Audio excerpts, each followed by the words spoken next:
One, Jacob. Oh boy, we got ourselves some action in front of us here today.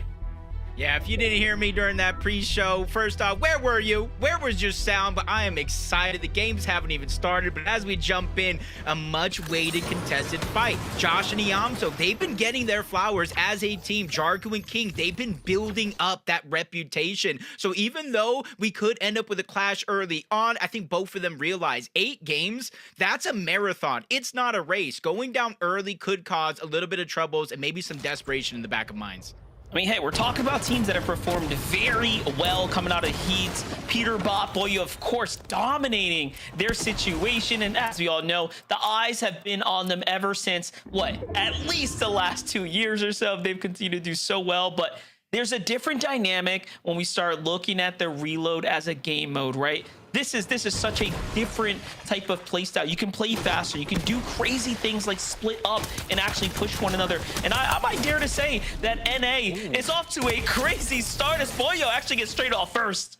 Yeah, and that's one of the things that we're going to see here in Reload. You see Pollo immediately using that mobility to rotate to the north part of the map, knowing that Peterbot is going to continue to farm up. He's going to get the materials. I didn't think it would be Pollo on the hunt, but this is 2026. This is how this team is evolving. But with Pollo going down, you're seeing more and more players. You see it on the mini-map here, rotating in and around Slurpy Swamp. This has become a dangerous situation for both Peterbot and Pollo because it means that players might be lacking a little respect where they deserve all the respect in the game.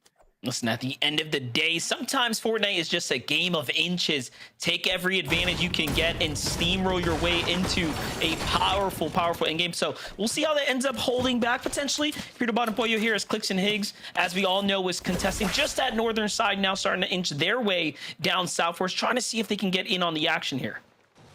Yeah, a lot of time, a lot of space, just kind of looking around the map, seeing some of our teams that qualified for this event have been doing Cold and Rapid. Interesting for Steamy Stacks. Leading up into this tournament, I saw it was triple contested. I was a little worried. And then it was just a regular contested. I was like, okay, maybe this is manageable. Game day starts, Cold and Rapid, now uncontested at their draw spot. There might be some players near or around, but this is where you see the respect that they've gained. And they won 2 games in the same heat as Peterbot and Pollo, so it goes to show, hey, it doesn't matter who is in their path, they're ready to take them out.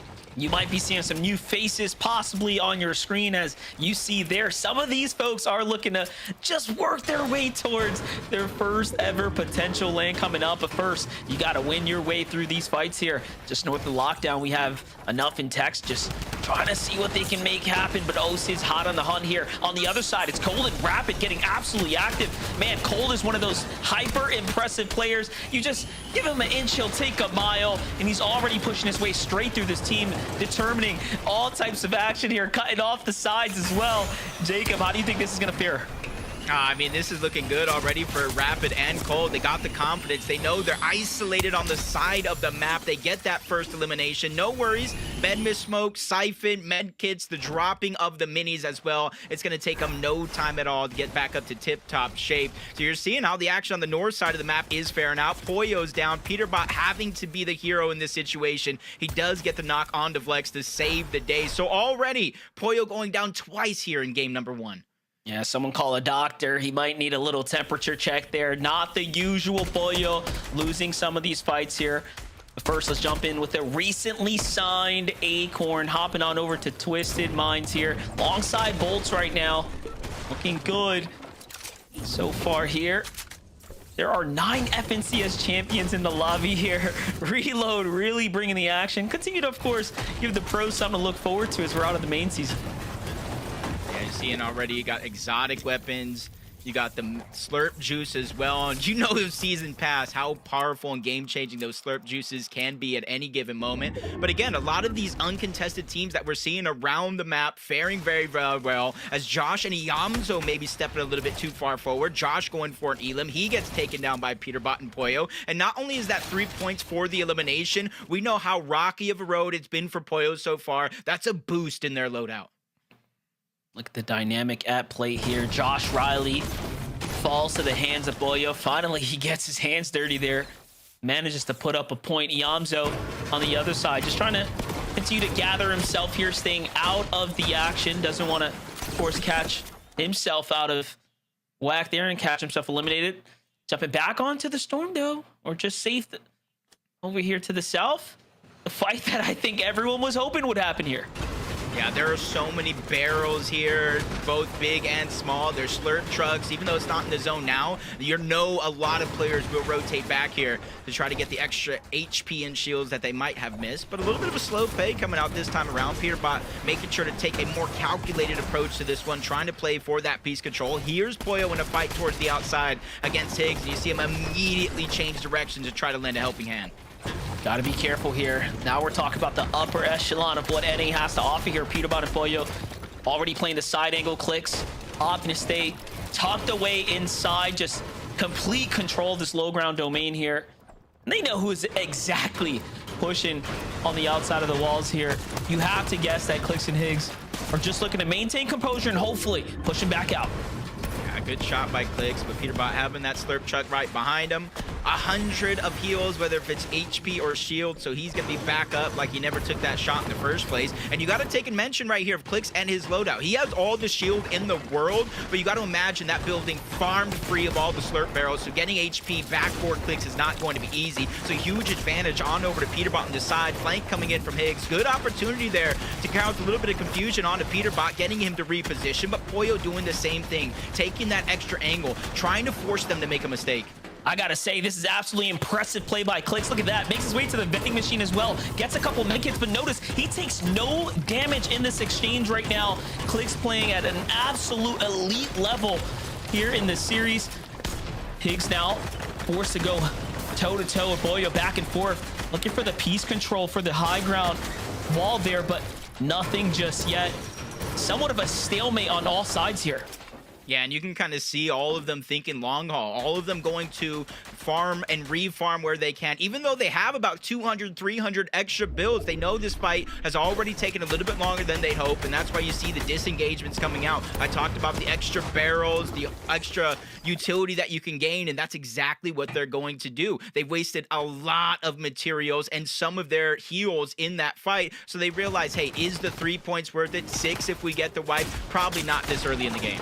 Yeah, definitely not when you have Clicks playing that well, but for Arc and Kanata, another team we expect to do exceptionally well here leading into the release or this Reload Elite Series here.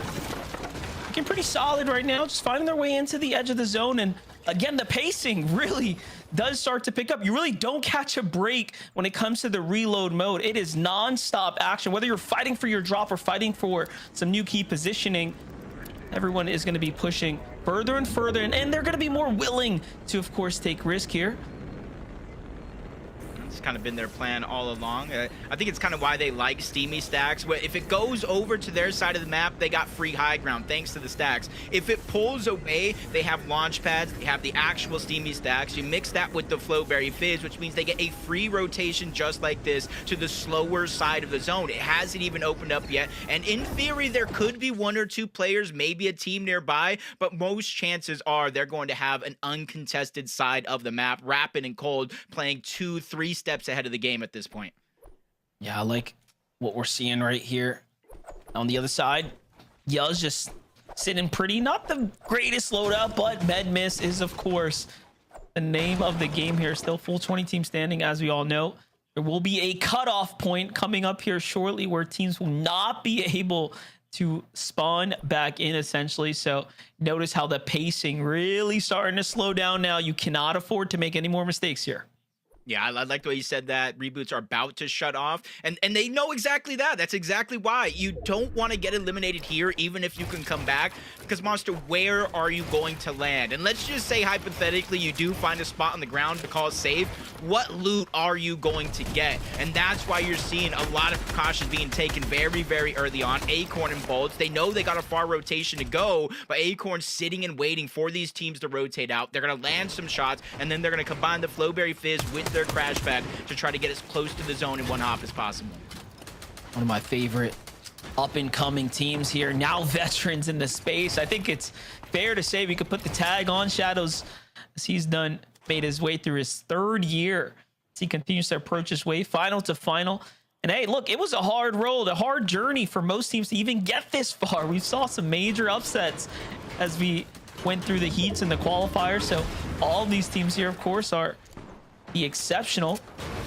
But zone ending towards Dirty Docks. This is going to be some very interesting dynamic at play here, as half of it's inside the water. So if the map wasn't small enough already, now you have some water to contend with.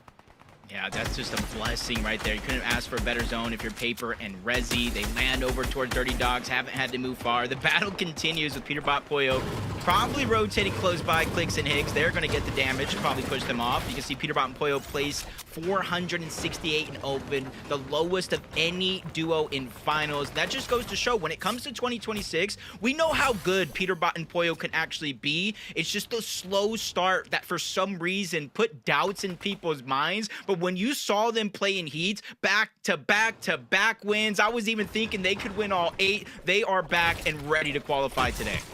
Yeah, definitely. And I mean, you want to just get it out the way, get that qual locked in. One less thing to worry about. But back on over to Higgs and Clicks. So let's just go ahead and assess the situation. How much damage was that extended fight as far as it put on their loadout stress here? Doesn't seem like too much. They seem to be faring relatively solid here overall, Jacob. So Higgs does have plenty to play with here coming into the end game. I was a bit concerned, right? You start looking at how long those fights start to take. Really puts a question mark on whether or not a team has enough in the gas tank to go ahead and make it to the finish line. So far so good on high ground. See Cold and Rapid here, the first to go ahead and take a little gander off to the highs. Yeah, this is where we're going to start rotating back and forth with these moving zones. You're seeing it move over to Dirty Docks. We're going to take a move towards the south, a little bit towards the west. And it's not going to be too drastic of elevation changes, but with the shockwaves and how much chaos they can bring into the game, it is definitely something you got to watch out for. Peterbot and Pollo, you see them going from a max pull all the way in. King and Jargu got to make that same rotation along with Curve and Craze. Yeah, here's the thing, when Medmist in play, you can do a lot of, or you have a lot of optionality, I should say, right? You could play deep in the zone, wait for it to kind of come towards you. You could stay even back if you really want to, and then go ahead and utilize shockwaves to make an ambush and a fight for high ground. But for now, folks are trying to get to this first zone. Pay attention, guys. It's going to end before you know it. Things start to move really quickly here. One duo or player eliminated already. Bolts and Acorn trying to gather their footing here as they find themselves in the new zone. Playing the ultimate low, still max material. Bolts. That's a little side angle here. That mythic rifle putting in absolute pressure there. Yeah, it has that added bonus effect where you keep landing shots. It deals more and more damage. So for Bolts, that's going to allow them to control a side of the zone. Not all 4 sides by any means, but they can pressure teams, push them out, get them to waste the materials. Acorn thinking ahead. Again, constantly moving forward, staying ahead of the zone. Look at the minimap, how far ahead they are away from everybody else. But from one side in the front, Peterbot and Pollo got that max pull in the back side of the zone. You see them peeking through, looking up, possibly spotting out both Cold and Rapid, waiting for a couple other players to rotate before they make one of their own. Absolutely clean tech right there. Quick, easy, fast rotate, not even overexposing themselves, and now looking to turn on the pressure here. And this is really interesting if you think about it. The early game is, of course, reload. The end game is like back to high-level competition. Don't fall. No mistakes can be made here. Drum gun from Cold Hands. Just putting absolute pressure here from up top. And you already know, once you're kind of situated here, all you got to do is spray and pray. But shockwaving teams are, of course, going to be the biggest threat to anyone right now. Yeah, Cole just watching that team shockwave up with the Flowberry Fizz. Doesn't worry about them. And that's the thing, like you were saying, you could put a lot of pressure down with the drum gun. It's just the accuracy and actually hitting the shots. You're going to find a little issues. As Bolt and Acorn, it wasn't a shockwave. They combined that Flowberry Fizz with the launch pads to try to get out of render distance. Hopefully players go down below, but they realized as they close the distance in Cold and Rapid on the high ground, they got to beeline it to try to find some safety. Cold and Rapid are keeping their head on the swivel. They've been playing. They know the shockwaves. They know the threats around every one of these corners down below. Listen, and this one thing that we know is that they're going to be able to put that pressure down here from up top, and I see Medmist, and they see, of course, an opportunity to put the targets on the limelight here. But look, Peterbot Pollo opting to the ultimate low. This is not what we expected of them, and that's because they don't have any shockwaves here to mess with at the moment. So instead, they're going to play the low ground here, looking to rack up some points. And remember, every elimination now is going to be worth a full set of 3+ placement here just around the corner.